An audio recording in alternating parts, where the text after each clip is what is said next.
রাজা দশরথের দরবারে সমস্ত দেশের রাজারা উপস্থিত ছিলেন। সকলকে সম্বোধন করে দশরথ বললেন, হে রাজাগণ, আমার এবং অযোধ্যাবাসীর পক্ষ থেকে আমি আপনাদের সকলকে আন্তরিক স্বাগত জানাই। আপনি জানেন যে ইক্ষ্বাকু রাজবংশ বহু প্রজন্ম ধরে অযোধ্যা নগরে রাজত্ব করে আসছে। এই ঐতিহ্য অনুসরণ করে আমি এখন আমার জ্যেষ্ঠ পুত্র রামের হাতে অযোধ্যা শাসনের দায়িত্ব অর্পণ করতে চাই, যিনি সর্বক্ষেত্রে সক্ষম, সাহসী, বীর, বুদ্ধিমান, ধর্মীয় ও জ্ঞানী। আমার শাসনামলে আমি আমার জনগণকে সব রকমভাবে সুখী ও সমৃদ্ধ করার চেষ্টা করেছি। এখন আমি বৃদ্ধ হয়েছি এবং এই কারণে আমি নিজেকে জনগণের কল্যাণে আরও সক্রিয়ভাবে কাজ করতে পারছি না। আমি বিশ্বাস করি দক্ষতা ও বুদ্ধিমত্তা দিয়ে রাম আমার থেকেও মানুষকে বেশি খুশি রাখতে সক্ষম হবেন। আমার এই ধারণা বাস্তবায়নের জন্য আমি রাষ্ট্রের ব্রাহ্মণ, পণ্ডিত ও নীতি নির্ধারকদের কাছ থেকে অনুমতি নিয়েছি। তারা সবাই আমার মতের সাথে একমত এবং বিশ্বাস করে যে রাম শত্রুর আক্রমণ থেকেও দেশকে রক্ষা করতে সক্ষম। রামের মধ্যে রাজত্বের সব গুণ আছে। তাদের দৃষ্টিতে রামের শুধু অযোধ্যার নয়, 3 জগতের রাজা হওয়ার ক্ষমতা রয়েছে। আপনার মতামতও এই রাজ্যের জন্য খুবই গুরুত্বপূর্ণ। তাই এ বিষয়ে আপনাদের মতামত দিন। মহারাজ দশরথ এ কথা বলার পর সেখানে উপস্থিত সমস্ত রাজারা খুশি হয়ে রামের রাজ্যাভিষেকের জন্য সম্মতি দিলেন। রাজা দশরথ বললেন, আপনাদের সম্মতি পেয়ে আমি খুবই খুশি। যেহেতু চৈত্র মাস, যাকে বলা হয় মধুমাস, সব মাসের সেরা, তাই আগামীকালই রামের রাজ্যাভিষেক উদযাপনের আয়োজন করা উচিত। রামের রাজ্যাভিষেকের প্রস্তুতির ব্যবস্থা করার জন্য আমি ঋষি বশিষ্ঠজির কাছে প্রার্থনা করি।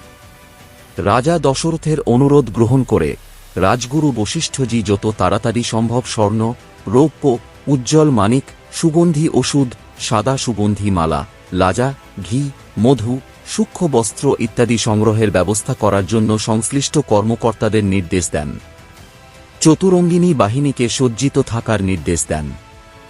সোনার দাঁতে সজ্জিত হাতি, সাদা হাতি, সূর্যের প্রতীক পতাকা এবং ঐতিহ্য অনুসারে সাদা পরিষ্কার ছাতা, সোনার তৈরি 100 ঘোড়া, সোনার প্রলেপযুক্ত শিংযুক্ত একটি ষাঁড় অবিলম্বে ব্যবস্থা করুন।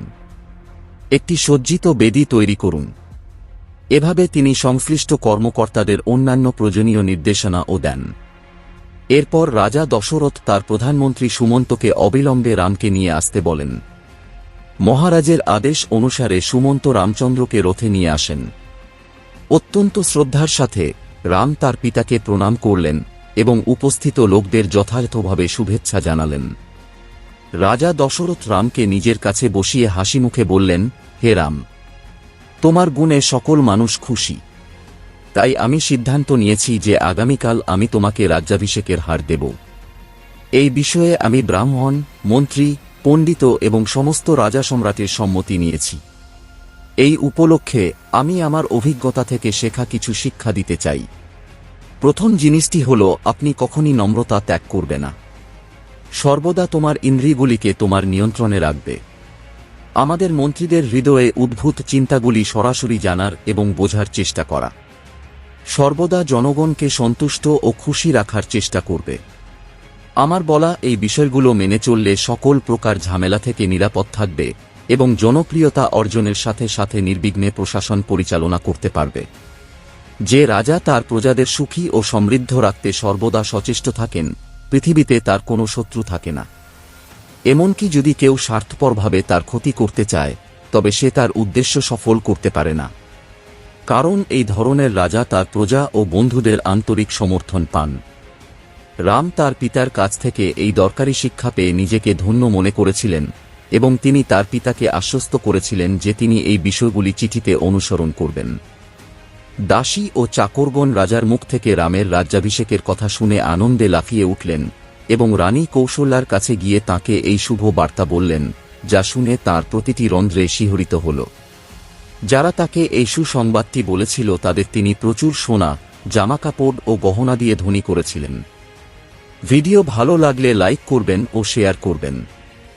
আগামী দিনে আমরা এরকম ধরনের প্রচুর ভিডিও নিয়ে আসছি, তো সব ভিডিওগুলো দেখতে হলে অবশ্যই সাবস্ক্রাইব করবেন। সবাইকে ধন্যবাদ। জয় শ্রীরাম।